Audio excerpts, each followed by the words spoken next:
What's going on, everybody? Sorry about the rain. I can't control that. My shop's not insulated.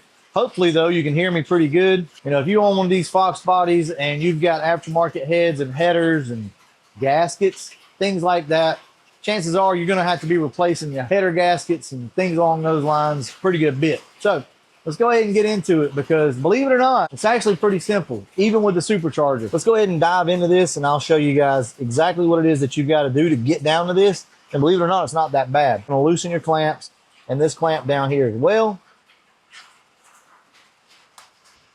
Start giving a tug to some stuff. Look at that, right? Out of the way. Still, you can't get to anything here. So what you're going to have to do is come in. If you look on this particular setup, all of this from here down and around is all connected. So make it real simple here.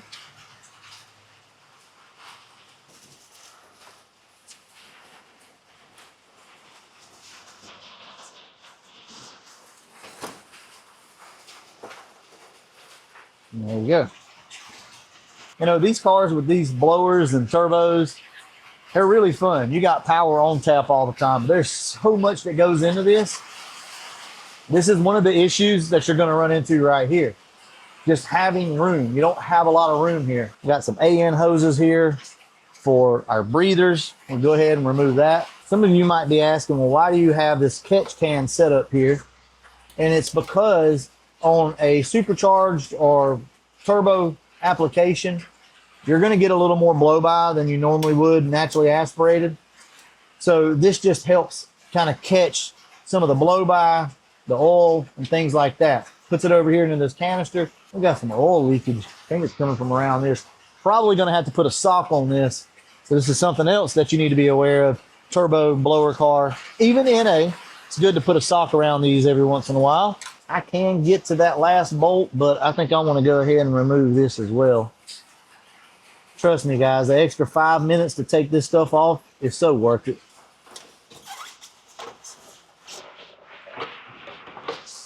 This is what I'm talking about. Any boosted application, you're going to have issues like this because most of the time you don't run a PCV setup, or I don't at least. So you're going to get a little bit of blow by. Oh, look at that. UPS guy dropping off some parts somewhere up here. I don't know where. You guys are going to love what he just dropped off. So now we got a straight shot to everything, right? It looks a lot more complicated than it is when you get into the supercharged stuff. I want you guys to pay attention to what you're really working with here. You got a bracket that holds your supercharger. And that's most of what's going on. Everything else is easily removable. So there again, you guys that are looking for the supercharged setups, and you think, oh man, all this extra piping and everything. Yeah, it gets in the way, but at the same time, it comes off really easily.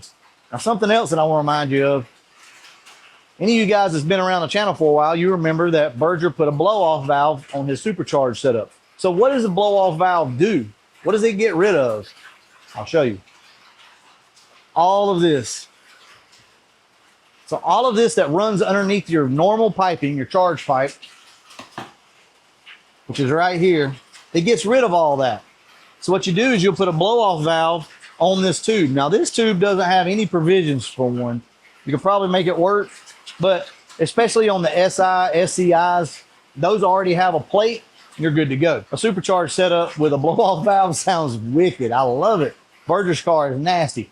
But here's something that not a lot of people talk about. Some of us are getting older. I'm 46 years old, and although I love loud exhaust and superchargers and turbos, I find myself not wanting to listen to it all day long. So think about that. You younger bucks, you're going to love all the sound and the noises that the blow-off valve makes. But for some of you, you're not going to like it because it is pretty obnoxious, I'm going to be honest. But boy, if you want some attention, that's the way to go. Blow-off valve on a supercharged car, nice. I'm going to go ahead and get started taking this header off and getting this gasket dropped in. So I'll show you guys exactly what that looks like. It's kind of tight. Well, not tight in a good way, tight in a bad way. But if you don't like working on cars in general, you just don't enjoy it, and you think you want to supercharge a car or really start getting into modifying one, And maybe you think that that'll make you more interested in it. Chances are that's not going to work. It might for a little while. You might kind of enjoy it for a bit, you know, and like, oh, this is cool. You know, I got all this extra power and everything's great. But chances are you're not going to enjoy it even with all this extra stuff. Because here's the thing, you're going to work on a car a lot more once you start to modify it. So it's just the nature of the beast. And also, you're typically going to be adding things that are going to make it more complicated to work on, which is not going to make you want to work on it. So think about that, because I've seen a lot of guys build cars and absolutely regret it because it's just too much work. And I don't want you guys doing that. I know, you know, I watch YouTube just like you guys do. I see guys with all these cool cars and all these builds, and I think, oh man, I want 600 to the wheels or 1,000 to the wheels. You have to understand the sacrifices that come with that kind of horsepower. There's a lot, I promise you. All right, I want to give you guys a quick tip. When you're dealing with these header gaskets, they get stuck on the head or either the header or both. You need something like this. What this is a windshield tool. Now, I used to install windshields back in the day, believe it or not. And this is an Equalizer brand, but you can find them on eBay and things like that. They're relatively expensive, but if you can find something like this, put a slight bend in it and keep it sharp, man, you've got a tool that you can get down here and scrape gaskets with, I'm telling you, better than anything. This back bolt always sucks. I'm just gonna tell you guys, it sucks to get out, sucks to put in. You're gonna be there for a while. As you can see, that was our header leak. That wasn't a leak, actually. That's where it just broke. If you guys have never seen the ports on these Canfield heads, they're not small. These Canfields are some pretty good heads. I know you can't really tell. Camera's all sideways, but those ports on the heads are almost too big for the headers that I have. I'm gonna go get my new gaskets, and I know a lot of you, I already know in the comment section, are saying, hey, there's these gaskets, there's these bolts, and I intend on getting some of the nice locking bolts. Berger just put some on his car, actually. I even have the package over there for him. But at the moment, I don't have any, and I need to get this car running because we have got to send the F-150, the EcoBoost, off to the shop tonight to go get worked on and have a bunch of stuff done to it. So I'm going to need this car to be able to drive because it has heat, AC, windshield wipers, all that stuff. So I always try to keep these things in stock. And although this car blows them all the time, which is probably going to be an issue with the header being warped more than likely, these are really good gaskets. So something I want to show you on these. Remember how I said you can leave your front and back bolt in? It's because of this slot right here. That's how you do that. So when you put your headers on, loosely start this bolt and that bolt, and then these things will just kind of roll in. Saves you a lot of time. See that gap in between the header and the head? I'm trying to hold the camera and do this at the same time. Just gonna kind of slip that in behind.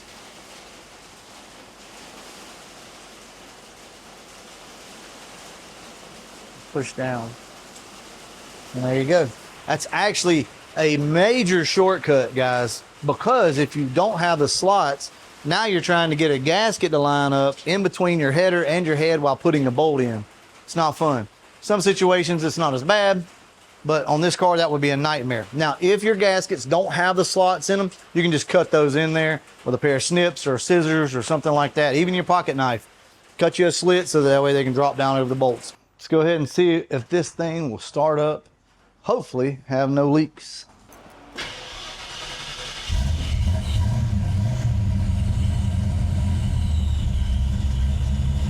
Perfect. Look at that.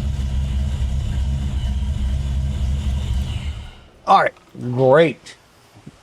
Love it, man. It's about time we got this thing back and sounding good. So I will admit to you guys, the bolt in the back, I'm gonna have to go in, get the car on the lift, get underneath it, and tighten up that last header bolt.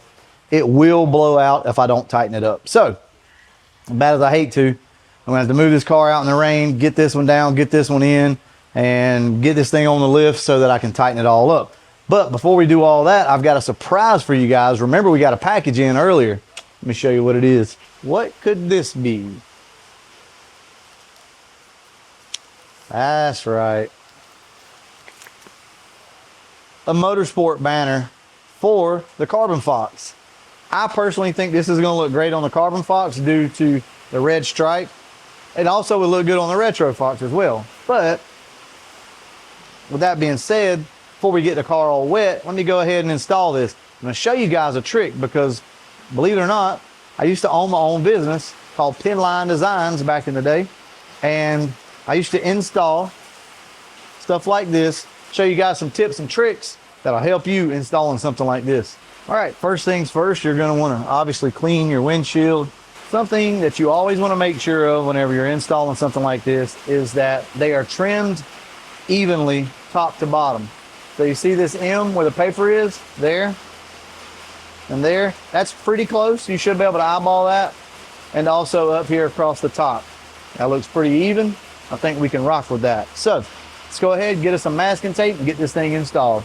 So you just want to start out with 2 pieces of masking tape like this, one on each end. And this is just to help tack this thing up here while you figure out. Another good thing too, I forgot to mention, is if you line up the ends, go ahead and pinch it down in the center like this. There's your center mark, right? So it's right in the R. So we know that that's going to be roughly about right there. Be close at least. Now, you guys can get as nitpicky as you would like with stuff like this, measuring out the ends and everything, but what matters the most is the eye. The eye test is what's going to matter. So it does need to come this way some.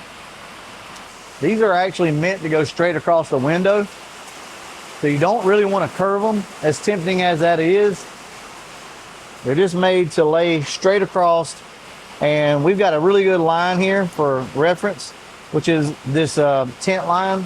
Got her centered up, got it leveled out, and now it's just a matter of sticking it down.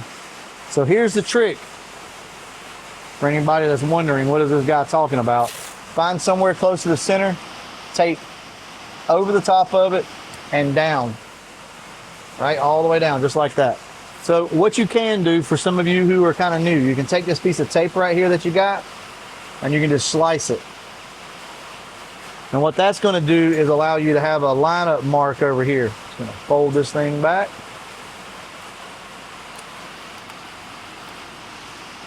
Take your time on it. Pull it all the way back up to the tape and just slice the paper underneath. That's all you got to do. I'm going to do this with no squeegee just to show you guys. You kind of want to get it basically lined up where you want it, and then just start working it out. You'd be surprised just how easy this stuff goes on, okay? Here, pull your center tape off.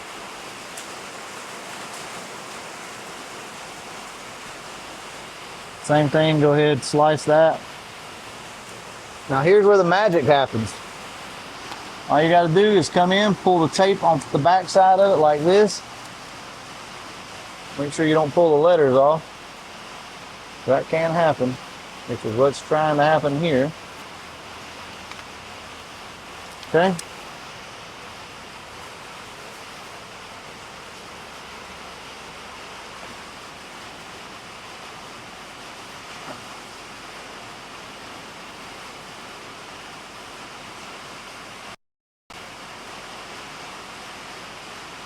And there you go, guys. That's it. That's without a squeegee. I recommend you guys use a squeegee.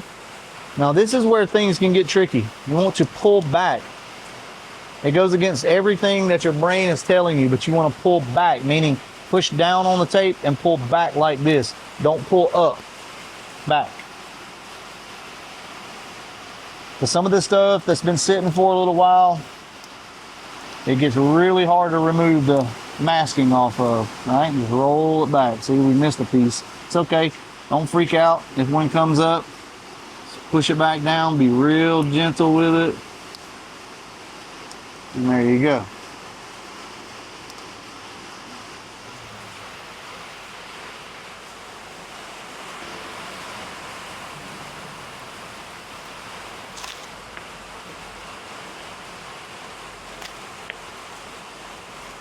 See, that tried to snag there, but push it back.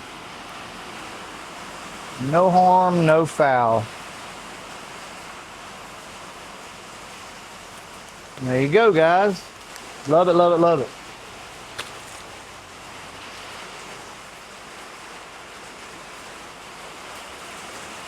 I think that looks really good with the red stripe, the red interior. I love it. You guys, tell me down below what you think about it.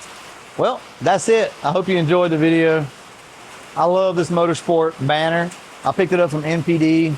They're like 45 bucks, but with shipping and everything, you're gonna look at about 60 to 65 bucks. They're expensive, but they're super cool and retro. If you wanna go for that retro look, I think that's a good option for you guys. I think this is gonna look sick. We'll wait till we get it all out. And think every time I try to talk, it gets worse. Guys, I apologize for the rain noise. There's obviously nothing I can do about it. It's so sick. I just caught a glimpse of it from back here. That's so cool. It's not something that I'll probably leave on the car forever, but here's a good thing about Fox bodies. They're a blank canvas. You can play with them. That's not cheap. I mean, that cost me like 60 bucks to get shipped here, but it's something I can leave on for 6 months or a year and just pull it right off and change the whole look of the car with a set of wheels and whatever else. So there you go. Fox bodies. You gotta love them. I'm gonna wrap this video up. And as always, well, it's just me. Thanks for watching.